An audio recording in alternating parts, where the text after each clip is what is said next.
The Theater of Blood has been out since fucking ages ago, and the drop rates have never been released. Finally, on June 30th, Mod Kieran decided to release the drop rates to the public, and looking over the drop rates, I think I found a way for Ironmen to guarantee themselves ToB drops. Is this a bug?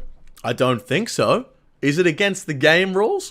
Probably. But hell, if I figured out how to guarantee Ironmen drops in ToB, I could literally break the game. So what is this game-breaking revelation that I've come up with? Well, let's find out. Fair warning, if you're not a nerd, you probably won't like the mathematics in this video. Now guys, before we do go ahead and jump on into the explanation of how this is possible, if you do enjoy the content around here, make sure you click that subscribe button. I've also come out with a new line of merch. If you guys want to check that out, there'll be a link in the description and in the pinned comment. And also in those will be a link to my second channel if you want to get those checked out. Obviously, you got to plug before we get into it. Let's go. Alrighty, fellas. So ToB drop rates have come out, and I've done a little bit of snooping. I can't believe no one else has said anything about this on Twitter yet. I've done a little bit of snooping, and I think I figured out a way for Ironmen to be not only guaranteed to get a drop from the Theater of Blood, but also have a better chance of getting a drop overall. So not just like it's more chance of them getting in their name, like it's much more efficient to do it this way, I think. So keep in mind, this is all just off what I've researched. There might be some things in place in the game that they didn't release to stop this from happening.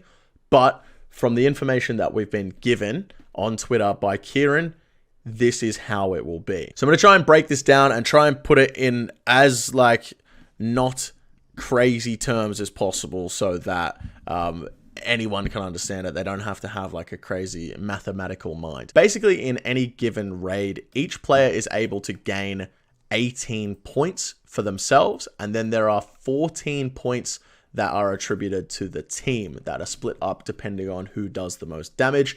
This is broken down by whoever does the most damage on Maiden is 2 points, on Bloat is 2 points, the Nylacast boss is 1 point, Sodazeg is 1 point, Zarpus is 2 points, and each phase on Verzik is given 2 points. So in total, in a trio, you can get a maximum of 68 points, and every time you have a death, you lose 4 points. Now, it's also mentioned in the system that you start with 8 points because initial deaths should matter, which gives the impression that if you were to reach 0 points and then die again, you can't go below 0 points and team points don't get taken away. What this essentially means is one player is able to be on completely 0 points and another player is able to have points, meaning there's a chance at the drop.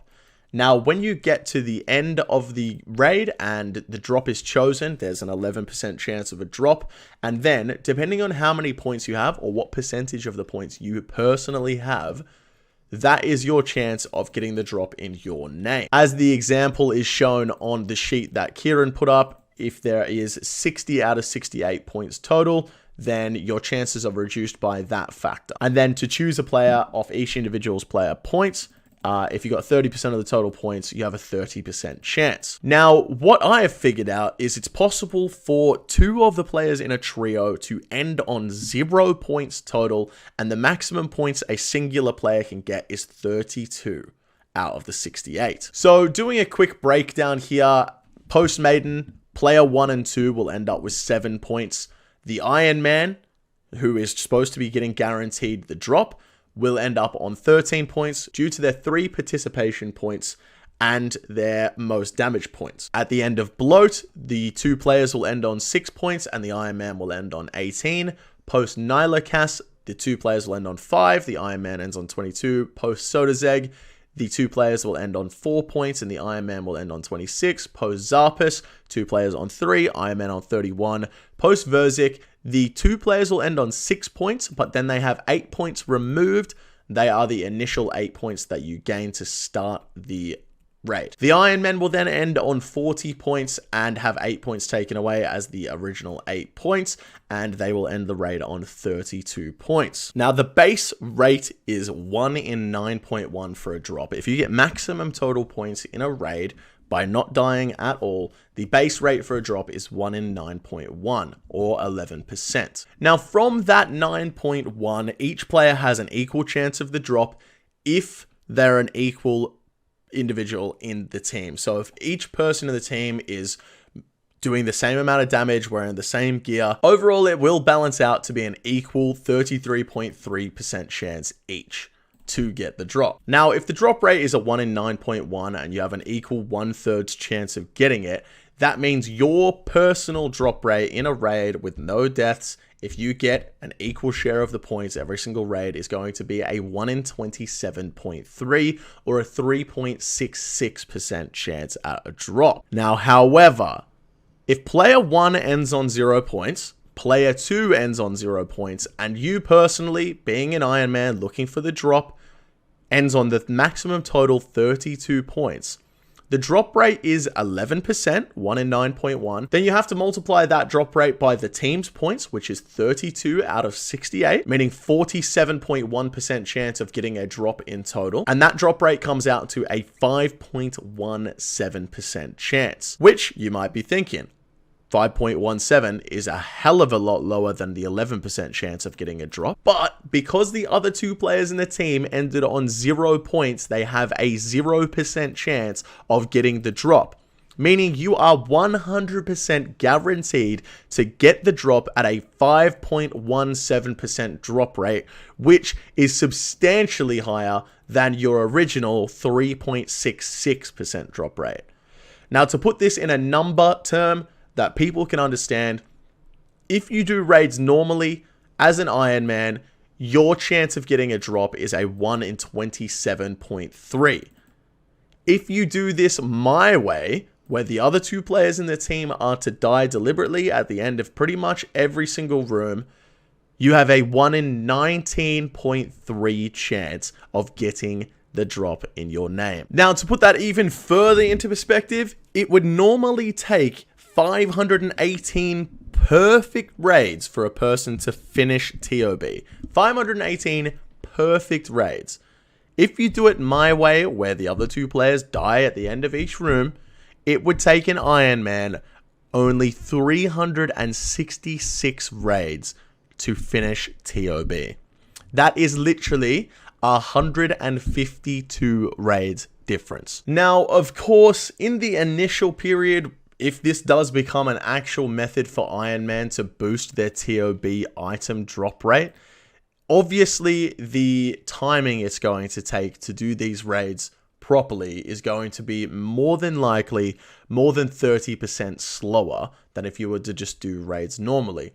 But as with things like ZMI running or Lava Runecraft running, Bone Runners and stuff like that, you know that people are willing to pay extortionate amounts of money to be able to get higher XP rates.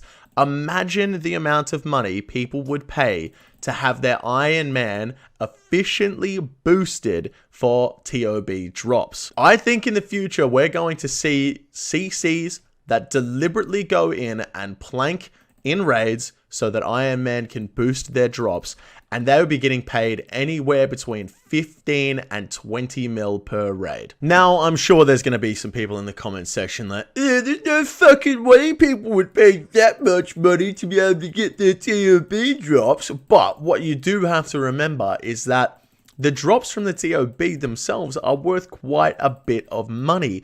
One raid's worth in expected value is currently 13,848,323 GP. And if you have to pay 20 million GP to two players, 10 million GP each, to do a raid so that you're guaranteed a drop, you're essentially only paying per raid 6 million GP, which would come out to be 12 mil per hour. It would cost you on average 7.2 bill to actually get to the drop rate, but you would also make 5 billion GP just in the ToB drops. And don't forget, guys, there are a lot of players in the game that have infinite amounts of money and don't care how much they have to spend to get the best possible rates. So if it does turn out that this is the best possible way for Ironmen to get drops, I can absolutely see some sort of Ironman boosting ToB drop CC coming in the future. So just to reiterate, if this is an actual thing in the game and there isn't anything in place to stop it, the best method for Ironmen to get their drops is to have 2 other players in the raid that specifically die at the end of Maiden,